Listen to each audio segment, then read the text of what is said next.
Today on Capitol Hill, a fiery exchange in the Pam Bondi hearing turned into one of the most striking moments of the session when Ranking Member Jasmine Crockett used her opening statement to shift the tone of the entire proceeding. Thank the chairman. I now recognize the ranking member of the subcommittee, Jasmine Crockett. Thank you so much, Mr. Chairman. And I first just want to begin with a news alert. Guess what?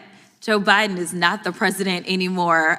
So maybe we can move on. Maybe we can move into the present, because it seems like we are living in the past. And listen, these are not the good old days, you know, like you used to sit around and your grandparents would talk to you about what used to happen. What we need to be talking about is how we are going to legislate, because I think that some of my colleagues have confused what our jobs are. And I get that we're sitting in judiciary. And so it may seem as if we are here to be litigators, but we are here to be legislators, which means that we are supposed to be writing laws, not trying to have our own trials and determine whether or not something is true or not, or whatever the case is, or who should be sued, who shouldn't be sued. All I know is that a great American hero, a good senator out of New Jersey, said something to the effect yesterday as he was shattering the record for holding the floor, a record that had been held by another racist in this country. As he shattered that, he said something about the fact that this should not be about left versus right. It should be about right versus wrong. And I am going to tell you that I want us to focus on right versus wrong. The reason that we are struggling right now in this country as it relates to people not trusting agencies, honestly, a lot of it is because of elected leaders.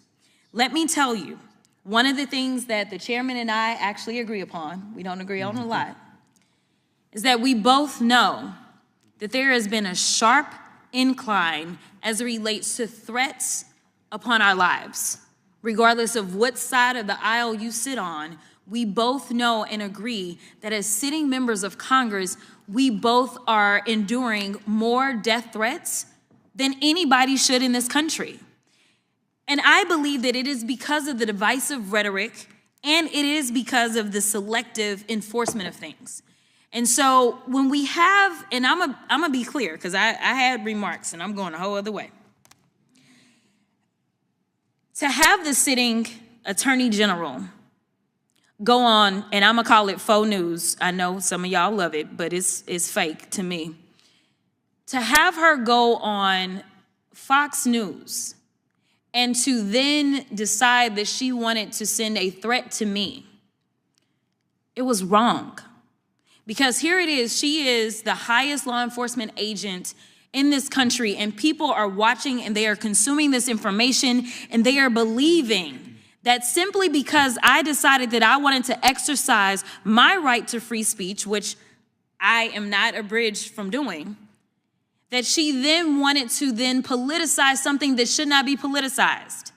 I don't like Elon Musk. I'm gonna say it 50,000 times. I don't like him. I don't like that he going out there and he firing people. I think that he's a crook, because somehow the rest of us can't sit around and get whatever federal contracts we want. The rest of us can't sit around and get law enforcement and get them somehow ordained as federal law enforcement to protect him. The rest of us can't get our dealerships protected by the federal government. That is somebody that is operating above the law.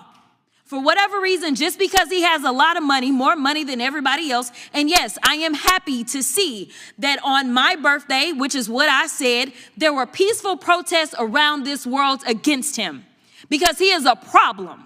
And so you never should have somebody that is sitting that high and is going to sit up here and threaten a sitting member of Congress when she knew good and well, if she watched the entire thing, that I specifically told protesters to make sure you consult with lawyers, just like I've told protesters over and over and over in the history of me advising people to go out and exercise their constitutional right. The fact that there are other sitting members that have received letters of threat from this new DOJ tells me that they are about retribution and they are not about following the law. The reason that our party, or I won't even say our party, our country is torn apart is because we can't even agree on right versus wrong. This should not be left versus right. The only thing that we're asking is that we have law enforcement that will show up when there is an actual crime. If somebody calls and says, hey, I need you to investigate this cyber crime, or I need you to investigate this child pornography, or I need you to investigate this robbery, then we want somebody to show up, and we don't want them to look at us and act as if just because I'm black or because I'm woman, that I am not worthy of having that case investigated, because we have an administration that is continuously railing against diversity, equity, and inclusion, or we don't need people that show up that feel like diversity should not be valued. That is why we should have somebody that may show up and looks like me. The final thing that I'll say, because you've been gracious, is this. When I first became a public defender, I had no criminal defense experience. And I walked in and I told my boss, Charlie, I said, listen, you should hire me. He said, why? I said, because I'm black. Charlie looked at me like I was crazy. And I said, let me tell you something. When I walk in, I'm going to walk in with a level of rapport and understanding that maybe some of my other colleagues will not. Charlie offered me my job, and I worked my butt off, and I worked really, really hard for all of my clients, not just those that look like me, and that is what it looks like to serve. Thank you. What began as routine committee business quickly transformed into a sharp critique of political theater, selective outrage, and the role elected leaders play in shaping the country's trust in government. If you appreciate clear analysis you can rely on, remember to subscribe to the channel right now.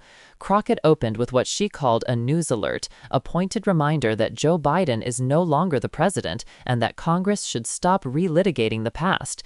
It was not just a jab, it was a deliberate attempt to pull the committee into the present moment. Crockett's argument is simple but loaded. She believes Congress has drifted from its core job. Instead of legislating, too many members treat hearings as if they are courtroom stages, prosecuting old political grievances rather than writing laws. That distinction matters because Congress is not designed to be a trial chamber. It is supposed to be the branch that solves problems for the American people. If you're following this kind of breakdown, hit subscribe so you never miss these detailed explanations. Crockett then turned to something far more personal, but also deeply political. She talked about the rise in threats against elected officials. She and Chairman Jordan, who rarely agree on anything, both acknowledged that the escalation is real and dangerous.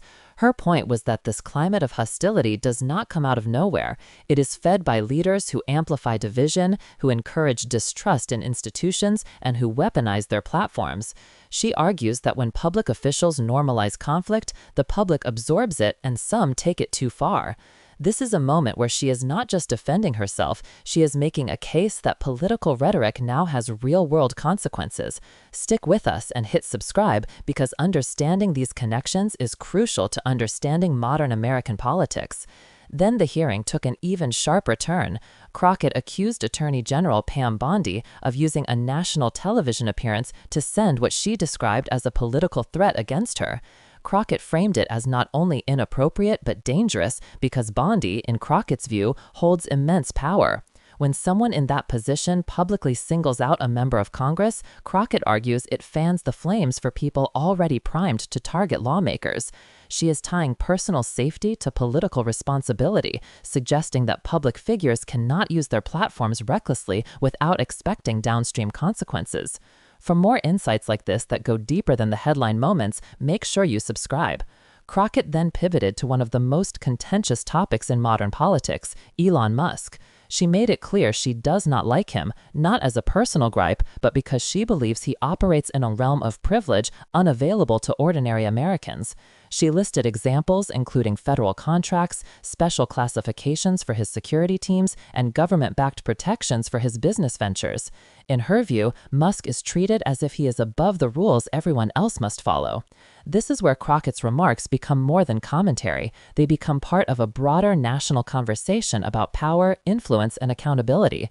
Whether viewers agree or disagree with her, this debate is reshaping how Americans think about billionaires and democracy. If you want more breakdowns that help you see the larger picture, be sure to subscribe. Finally, Crockett mentioned that all of this came to a head on her birthday, underscoring that while politics is her profession, these issues are also personal.